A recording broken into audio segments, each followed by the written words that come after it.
Well, this is Jordan Tower with JT News. Make sure you smash that like button, hit that subscribe button, and, if you want, you could buy a hoodie and be good for the channel, but it's up to you. Anyways, I hope you guys are having a great Tuesday.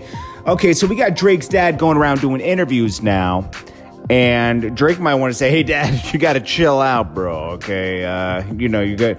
Now, Nick Cannon asked him, are all those lyrics true that Drake was saying? Because in the beginning of his career, he would really talk about his father being there, but not always being there, him having to send money, his dad asking him for money and this. And he pretty much dissed everybody in his family at one point on every record, but he would diss his father sometimes, right? But he also would say his father exposed him to music and this, he said a lot of positive things about his father too. Well, his father, of course, having his ego, said, oh, me and Drake talked about that. I had a deep conversation with him. I've talked to him like every day. And he said, Dad, that was just to sell records. So he basically called Drake a liar. I would be like, Dad, you need to chill out. Okay? Like, yeah, I know you want to have your music career and you want to put your music out, but don't do interviews about me unless it's positive. Okay? I'm the breadwinner over here. I'm the one putting up 35,000 square foot mansions. I'm building U-House. I'm building Mama House.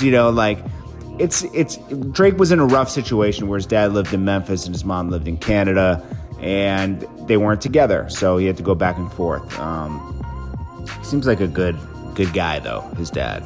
So obviously he raised Drake properly, right? He doesn't seem like a disrespectful person.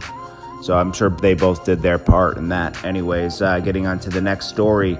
Ja Rule's begging for 50 Cent's attention. Ja Rule, he started it the other day on VH1, and now he's going further on social media.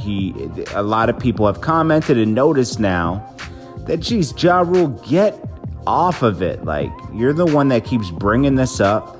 The only time you make the news is when you talk about 50, try something else, or when you have a bad festival. I thought you said you were done being part of the circus, but you keep going in.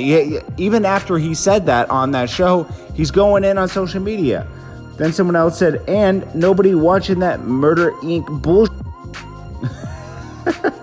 Your record label, your producers, your people was with you, was your label career. Someone else said, 50 ended your music career. That's my point here. 50 Cent ended Ja Rule's music career because Ja Rule was saying nobody's scared of 50 Cent.